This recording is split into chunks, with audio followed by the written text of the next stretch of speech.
యెహోవాను స్తుతించుట మంచిది. మహోన్నతుడా, నీ నామమును కీర్తించుట మంచిది. ఉదయమున నీ కృపను, ప్రతి రాత్రి నీ విశ్వాసతను 10 తంతుల స్వరమండలముతోనూ గంభీర ధ్వనిగల సితారాతోనూ ప్రచురించుట మంచిది. ఎందుకనగా యెహోవా, నీ కార్యము చేత నీవు నన్ను సంతోషపరచుచున్నావు. నీ చేతి పనిని బట్టి నేను ఉత్సహించుచున్నాను. యెహోవా, నీ కార్యములు ఎంత దొడ్డవి! నీ ఆలోచనలు అతి గంభీరములు. పశుప్రాయములు వాటిని గ్రహింపరు, అవివేకులు వివేచింపరు. నిత్య నాశనమును నొందుటకే గదా! భక్తిహీనులు గడ్డివలె చిగురింతురు. చెడ్డ పనులు చేయువారు అందరూ పుష్పించుదురు.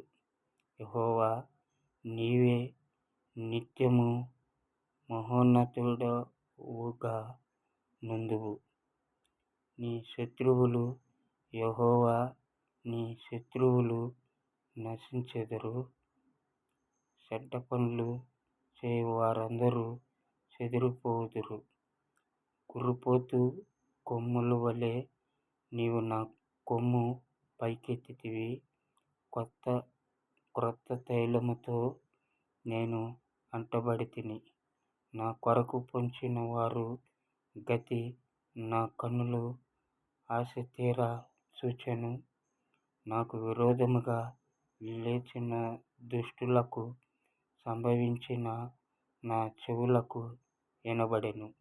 నీతిమంతులు ఖర్జూరపు వృక్షము వలె మూవవేయుదురు.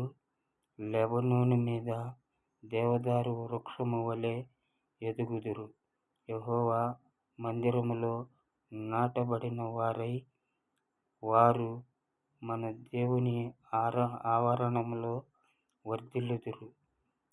నాకు ఆశ్రయదుర్గమైన యెహోవా యథార్థవంతుడనియూ, ఆయన యందు ఏ చెడుతనము లేదనియూ ప్రసిద్ధి చేయుటకు వారు ముసలితనమందు ఇంకా చిగురు పెట్టుదురు, సారము కలిగి పచ్చగా నుందురు.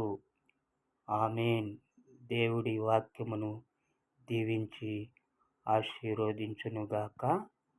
ఆమేన్.